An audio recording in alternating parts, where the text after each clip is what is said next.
Everybody involved with the making of this fight said this fight does not happen unless you are the one that's pushing for it. Instead, you're jumping right in with the man that people believe is one of the top fighters in any weight class and all the boxes. The question I have is why? Why were you so insistent on making this fight happen? So it's a unification fight. That was a legacy fight. I had to say yes. If I was gonna say yes, I would have hung up the gloves. You know, that was only two options: either hang up the gloves or take that fight. You think you do better than him? I think like I said before, I think he's a solid fighter. You know, a good fighter. Yeah, he champion for a reason. You know, but I think I do everything better. You know, all around the board, I do everything. I can box, I can bang. Yeah, I do worry about it, but it's not even worth worrying about it because if it happens, it happens. I gotta stick on it and continue to work hard and continue to do this or that, and everything will work out. And like I said before, I would have fought them same two guys he just fought. The whole world would be bashing me. Yeah. For sure. That's how you know I'm at a different level. And I'm gonna show them there's really levels to this boxing game. Like I said, yeah, a solid fighter for sure. Getting better, but I'm just... Jaron Boots Ennis and Sebastian Fundora have wasted no time turning their potential showdown into a heated war of words. The intensity between these two champions is already impossible to miss. Every exchange is adding another layer of anticipation for what could become a major 154 pounds battle. The levels above the guys that he's fought before. For sure. Yeah, for sure. Why do you think that? I've been there with, you know, top guys already, and I've been at the level, you know, for a while now. So I know what it takes, you know, to be here, and it's different up here, you know. And like I said, I'm glad he took the fight. And like I said, he gonna see. I don't really got too much to say. For real. If he make any mistakes, he gonna pay for sure. I look at the shoulders and I look at the feet. Because the shoulders, you're gonna see where the first react. This is where it first starts, so you're gonna see where it comes from, and then the feet, whether they're stepping in or they're stepping up. It gives you more time before. You're not gonna look at the bullet. Someone has a gun, you're not gonna look at the bullet while it's right in front of you. It's too late already. The punch, if you're looking at the fist and the fist is right in your face, it's already too late. I'm gonna look at the gun, or I'm gonna look at the hand movement before he even pulls it out. You gotta be able to read the... Claressa Shields has now entered the discussion with a serious warning for Jaron Boots Ennis. She believes some of the mistakes Boots has shown recently could become very costly against Fondora. Those openings cannot be repeated when the stakes are this high. Boots, his dude. Right now at 154, he is the man. And a big challenge for him will be Fondora. Fondora is a big challenge for anybody because of how long he is in his height. But Boots has enough in his arsenal, I feel, to beat Fondora, but he got to be very, very smart. He can't make the same mistake he made getting hit with that straight jab and that right against Zayas that he can't do that with Fondora. Cannot, will not, cannot do that. And also cannot do that while a little wobbly on the legs either. So that's the only thing he did wrong to me was fighting after that. Like him fighting on wobbly legs, to move around, jab, whatever. Be smart. So to me, he got an A+. It is. The message is simple. Boots must be extremely careful when facing Fondora. One defensive mistake could completely change the fight. Against a fighter like Fondora, every round and every exchange will matter. I mean, he's learning how to fight tall a little bit better. He is, a little better. But still, he is coming after you behind that jab. He doesn't stop. I don't know what his punch numbers are. They got to go through the roof. As soon as I think he jabs in his sleep. I think that he's, like if you went in and you peeked in on him when he's sleeping like this. With that southpaw jab. The jab, he's coming out of the locker room. I think when he's eating dinner. He never stops. He don't leave you alone. And he's coming forward. He's always putting pressure. He's breaking you down. And then he puts punches together nice. He goes to the body. He throws uppercuts. You know, he puts them together real well. But he's tall. Sean Porter takes his analysis a step further by explaining why Fondora's style presents a difficult challenge. He says Fondora builds his strategy around the opponent standing in front of him. That ability to adjust could make him especially dangerous for Boots. You see, and we'll use Jamie Foxx as an example. That's my guy.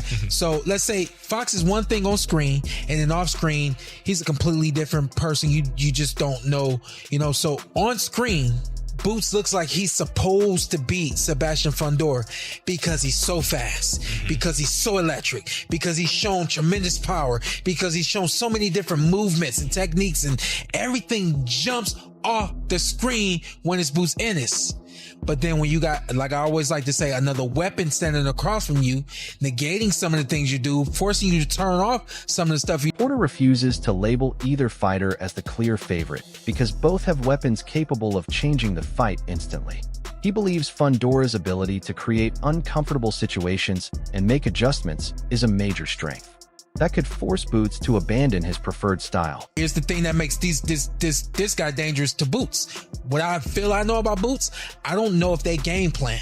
To me, it seems like Boots is like, and Dad Bozy, we just gonna get you ready. Can't nobody beat you.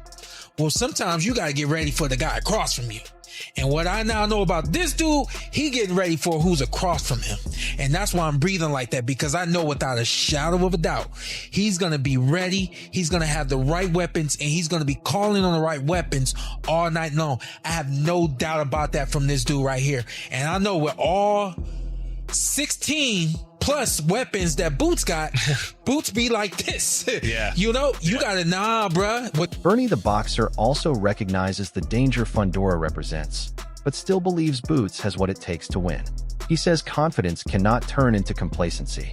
Boots will need patience, discipline, and smart decision-making throughout the fight. And Sebastian Fundora, I don't know who will win that fight, because all those weapons are amazing. Yeah. And at any point, any of those weapons could work against this dude, but this guy has the ability that I now know. He knows how to force you to turn off a lot of what you have. So I don't know. I don't know. Your point about off screen and on screen. Yeah, you'll watch it. That's what Keith did. Keith studied this dude front to back. He told us a week ago. Yeah. He knew everything about him. Yeah. But like your point, off screen and on screen. Then in person, you go, once it's fight night and he's across from you and throwing 60 punches, you go, yeah, that motherfucker is really tall. Yeah. He's really big. Bernie also believes Fundora can become an even bigger problem with the right adjustments. Better movement, improved timing, and smarter shot selection would make him much more dangerous. If those areas improve, the matchup becomes even harder to predict.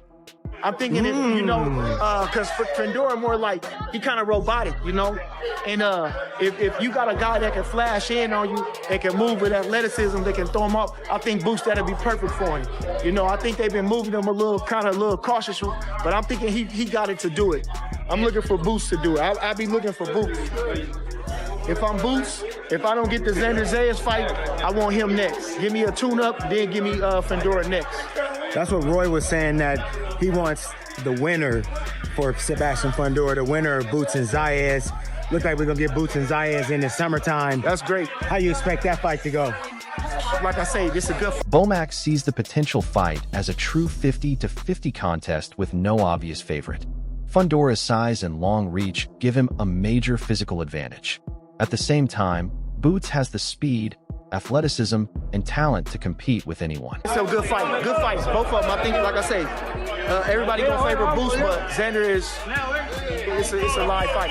What makes Sebastian so dangerous?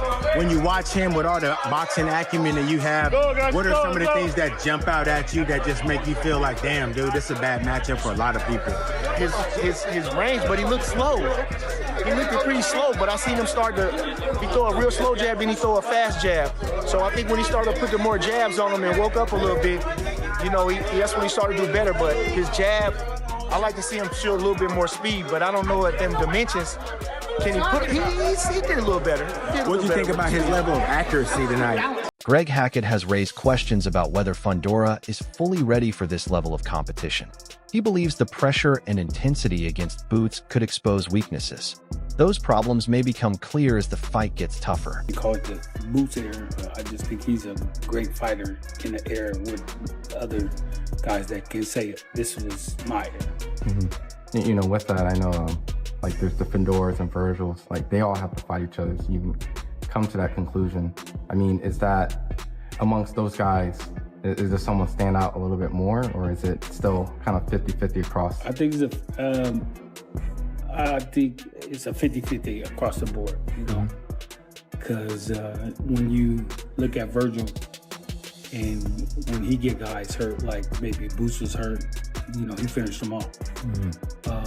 You look at Fondora with the range and the height he got, you know, even though he'd been beat before, since then he's... Hackett also offered a stylistic warning while discussing Boots.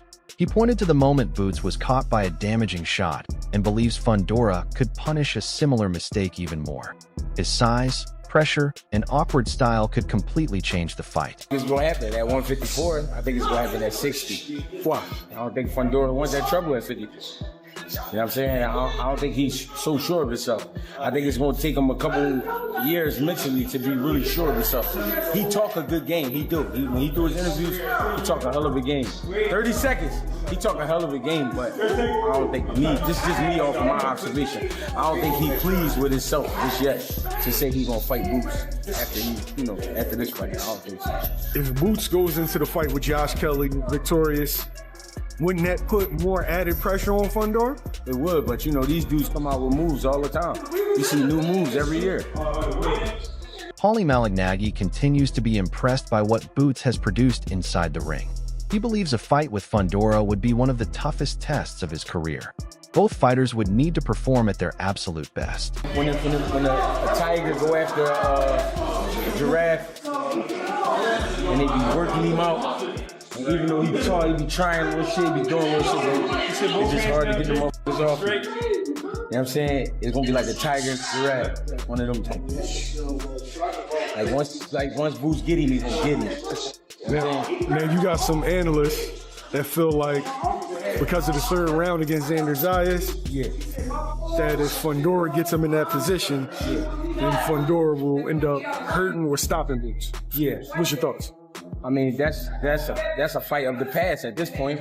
That's like me saying, since Mendoza clipped Fundora in the 7th round, that's like me saying Boots. Chris Algieri believes Fundora has developed into a completely different fighter. He says his improved jab, better distance control, and smarter use of his reach have made him far more dangerous. Those improvements have also made him much harder to beat.